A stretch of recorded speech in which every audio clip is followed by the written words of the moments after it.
What's up, guys? After working with business owners over the last 20 years, I have found that there are about 5 common mistakes that all small businesses make, and I want to go through those with you right now. Number 1, neglecting search engines. Lots of businesses do this, right? SEO, SEM, we all know the magic terms. Here's the reality. Search engines want what we all want. They want to deliver the best product to their customers all the time. Their customers just overwhelmingly happen to be all of us versus our businesses just happen to be, a few tens or hundreds or thousands.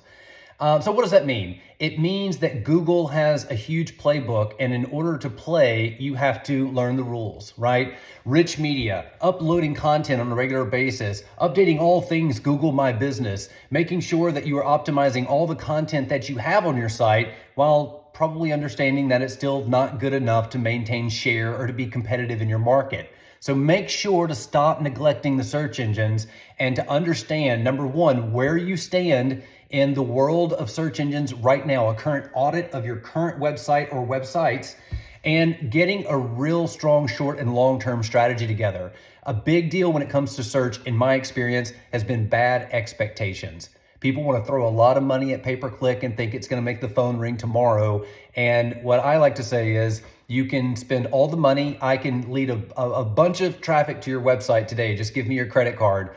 But as some of you have heard me say before, you can lead the horse to water, but it's your job to make sure there's water there. If you lead a bunch of traffic with your hard-earned money back to a website that's shit, they will not stay. They will bounce and they will go to the competitor. Number 2, underestimating social media. I know for some generations watching this video, that's going to be like, what are we talking about? We're on social right now.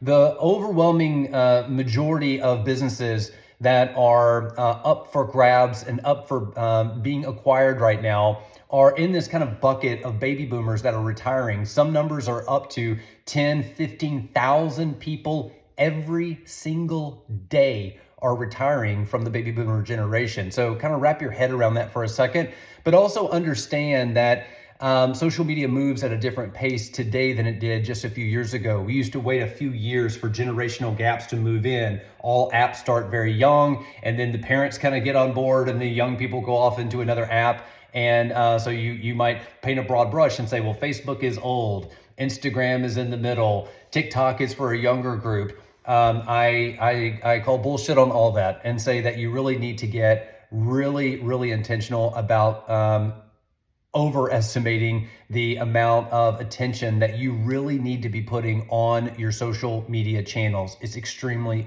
important. Number 3, marketing complacency. This is a big one in my world. I hear this all the time from business owners. I tell prospects that I speak with on a regular basis, you're one of 2, maybe a couple more, but one of 2 different types of business owners, in my opinion.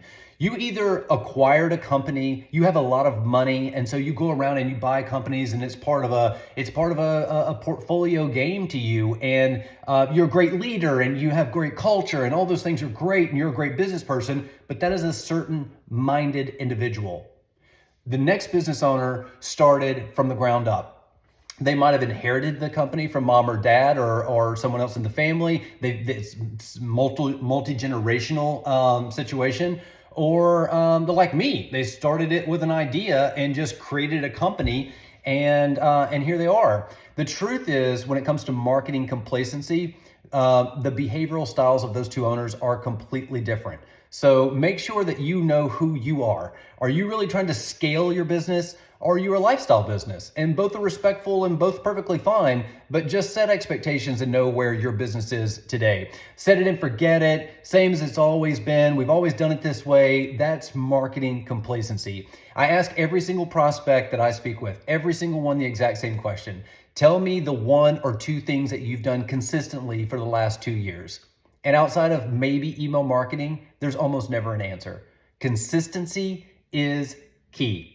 Number 3, not paying attention to your data. This is a big one, in my opinion.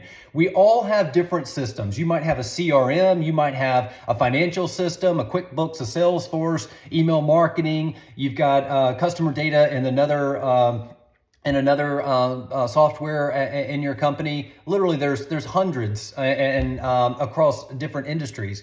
What we know now is that we have the ability to take all those different platforms and layer all those on top of each other and create a visual representation of your business. So I say this to clients on a regular basis: is if you're in a business and you're in a leadership meeting, you're the top leaders of the company, you're all sitting around the table, you all know revenue, you all know your customer profile, you all know what lines of revenue or lines of service lines or products are selling the most, what you're focused on, right? All the things that go on in a leadership meeting.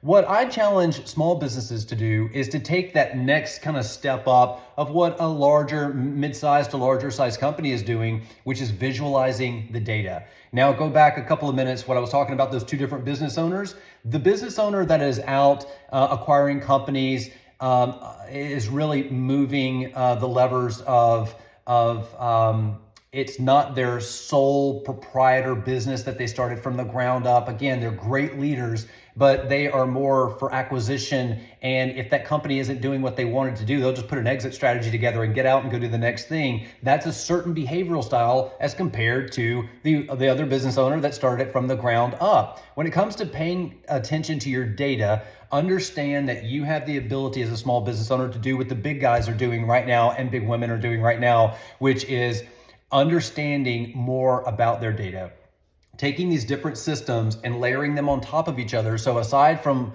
a historical heat map, which is really cool to look at, really looking at all the information to see if you can see your business in a different way. You might identify bundling opportunities. You might identify service lines or product lines that at the end of the day, you might have a little ego in, but they need to be dropped. They're not generating enough money. It actually costs you more money to create it than it does than you're receiving on your top line revenue. So take a hard look at your actual company and consumer data. See how you can reduce your marketing spend by learning more about your actual target consumer or your secondary or tertiary consumer. And that goes right in comfortably to number 5. Number 5 is ego over execution. Running a business is difficult. It's hard. And I'm not the only person to say this. You've heard this many times. It's not for the faint of heart. The good times are really, really great. The bad times can be really, really bad. Hiring people, letting people go, working through life situations while you're trying to run a company with a team. These are all big, big deals. What I have found over 20 years is when you're able to take ego and to understand it and put it in a box and kind of move it over here on the table and really just talk about execution. Again, talking with small business owners, and if we paint a broad brush and look at media as an example, I have found in 20 years that a lot of business owners still place media based on ego. They want to see themselves here. They want to hear their voice on this thing. They want to see their commercial on this thing. And while some do, a lot of businesses that I speak with still don't have data-backed strategies of why they're doing the media that they're doing. So I challenge you to, as a business owner, as an entrepreneur, to look in the mirror and really just kind of pause, right? Just take a minute and really just pause. And take all of the angst of why you want to argue this point and just take a breath and just say, is my ego really what's driving this decision to spend $50,000 a quarter in pay-per-click? Fill in the blank. Whatever the thing is it your ego making that decision, or is it actually data-based execution? So hire a content writer. A couple of kind of bullet points I have here is, if you're not a content writer, hire a content writer to execute. Get out of your own way thinking that you're going to now be this writer and you're going to put all these blogs when you're never going to do it. Hire a developer if you're not a developer. If your website is shit, your storefront is not being changed. Imagine walking down Main Street in your town. You see a storefront, you see a really horrible representation of this business. Are you going to go in and buy from them? Of course you're not. Right? You've got to lure traffic in. So identify skill areas that you need help. Some people really like this, some don't, but you have to consistently be learning. Get your ego out of the way, guys. Small business owners, entrepreneurs, ask for help. I hope this helps.